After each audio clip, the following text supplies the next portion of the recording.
All right. Um, so I want us to continue by looking at the counterculture. And so again, an extension of the youth protest movement. And I will start off with, I do have a little video clip here on the Summer of Love. So we're looking at 1967 here. All right. It's a great year, 1967.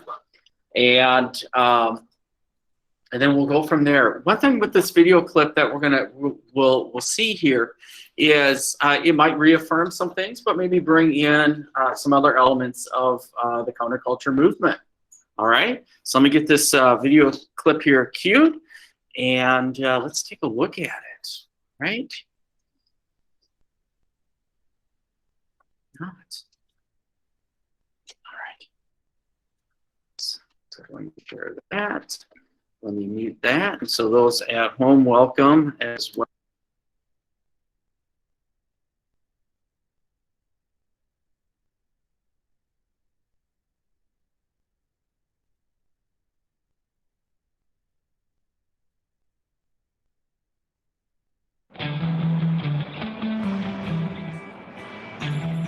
It was the largest migration of young people in the history of America.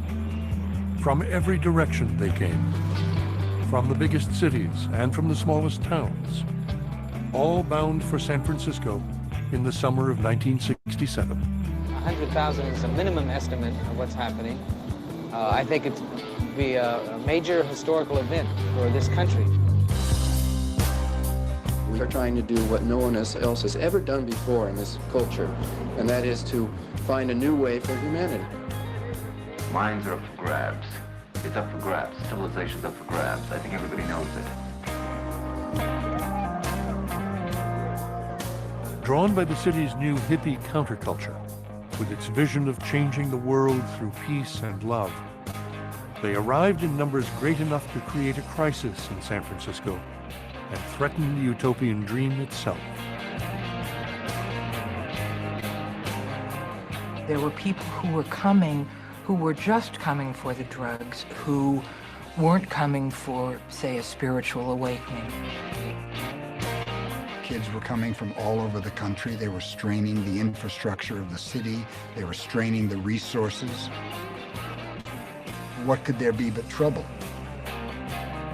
It got ugly. And the original people that really went out there for peace and love left.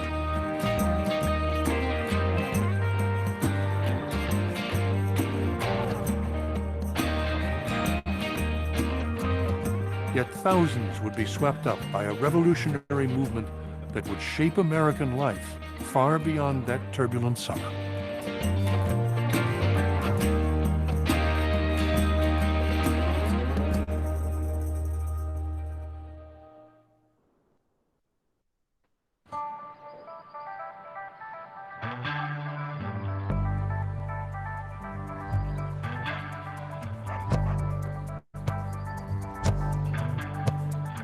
January 14th, 1967, Golden Gate Park in San Francisco. Never before had America witnessed such an unusual gathering. There was no lineup of big stars swelling the crowd. No tickets were sold. No political candidates spoke. It was simply a coming together. They called it a gathering of the tribes, a human being. There were like 20,000 people, and it was this gloriously beautiful day, as you can only have in certain times in San Francisco. The sun was shining. People were wonderful. You know, it was like, my God, look at how many there are of us.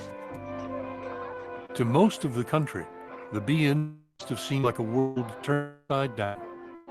A Harvard professor exhorted the crowd to reject the traditional path to success. Turn on, tune in, drop out.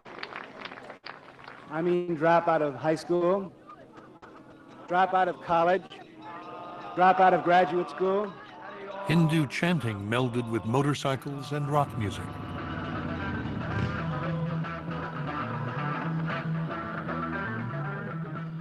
It was such an exciting, heady time to find out that under the official reality, there was this seething turmoil of young people learning new music, new thoughts, new ideas, new literature, new poetry, new ways of being.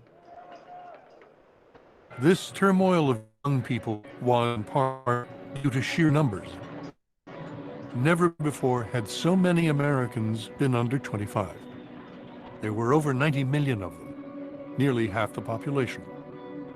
And many were disillusioned with the world around them. The president many had found inspiring had been assassinated barely 3 years earlier.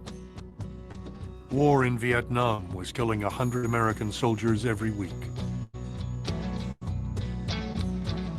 Month after month, dozens of young men were being drafted into the army. And the struggle for civil rights at home had grown increasingly militant. Those gathered in the park that sunny January day sought a different world. It would be a world where people live gently on the planet without the sense that they have to exploit nature or make war upon nature and find basic security. A simpler way of life, less urban, less consumption-oriented, much more concerned about spiritual values, about companionship, friendship, community, sharing ideas, values, insights. A world in which that was considered more important than the gross domestic product. The first hippies were children of the 19th. I think we get a sense of, again, a little bit of the counterculture movement. In that little clip, I'm always looking for those little nuggets. And the narrator had said that this was a revolutionary movement.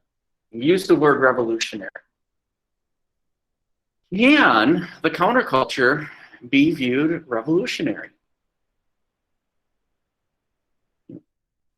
When you think about that, what is it about it that is revolutionary?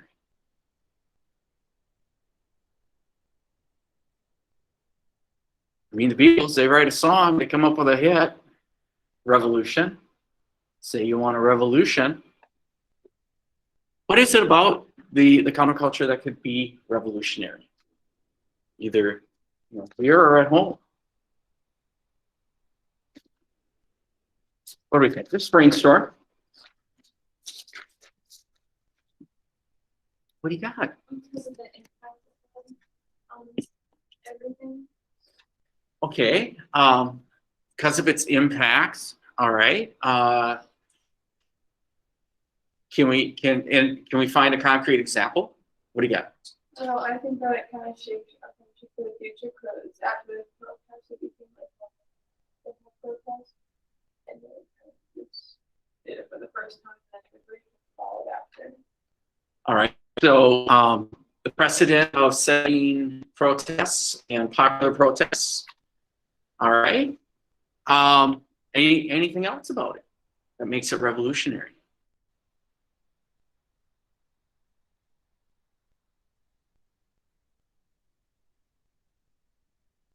What do you got?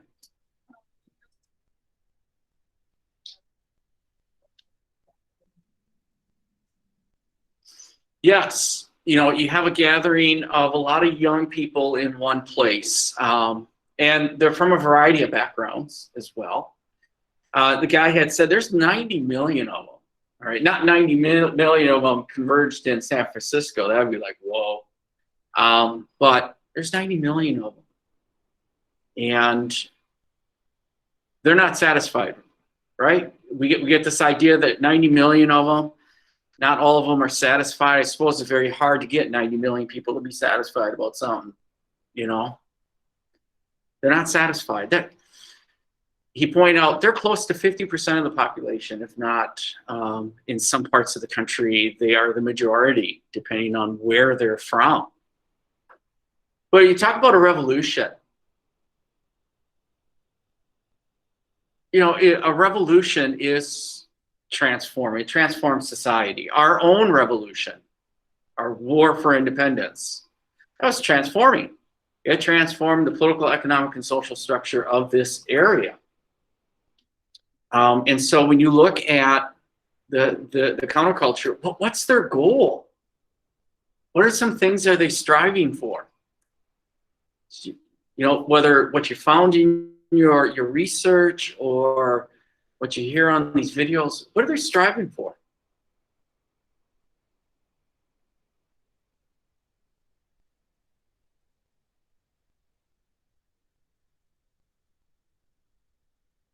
You know, we can say that they want to create a new way of living, but what's that look like?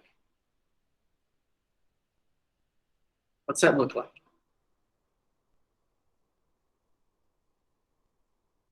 What might that look like?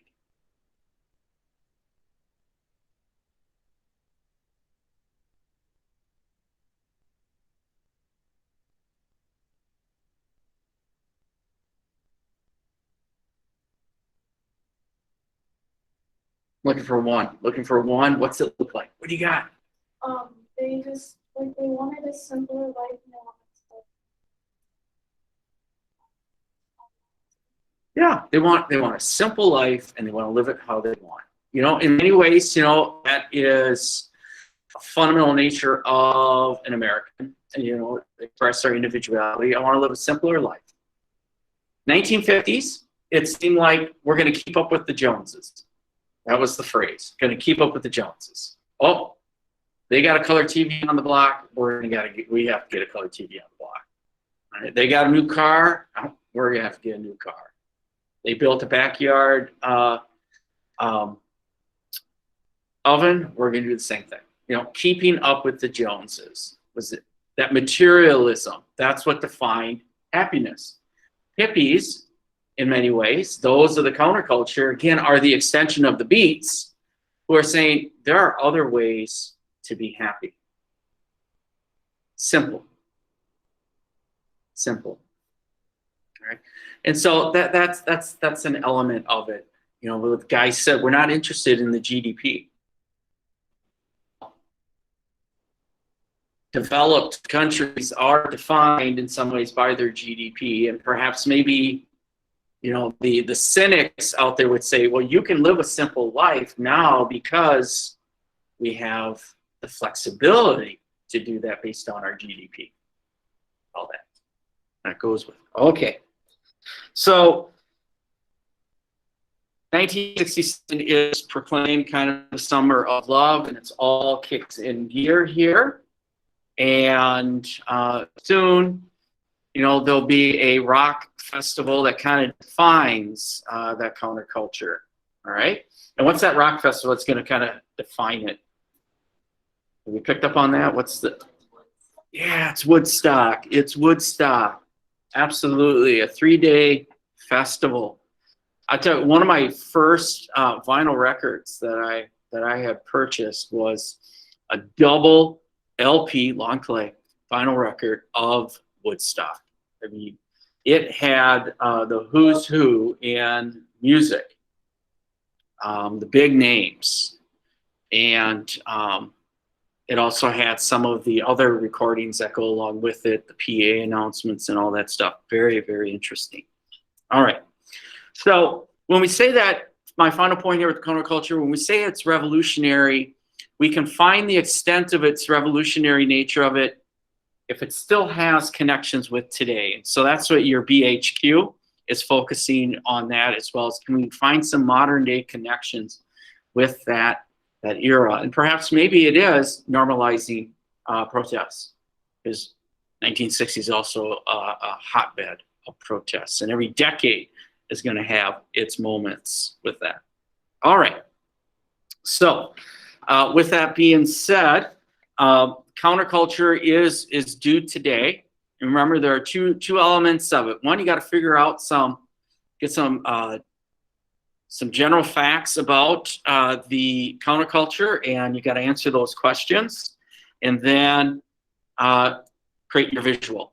And whether you're going to hand draw that visual or you're going to use one of those templates, but you're going to color. you got to make it colorful, because that's culture, right? Plastic, black and white, that might apply to the beat movement, but here the counterculture, it is all about colors. All right, and the whole gamut of it. All right, so you want to do that, and don't forget about answering the BHQs. Okay, so with that,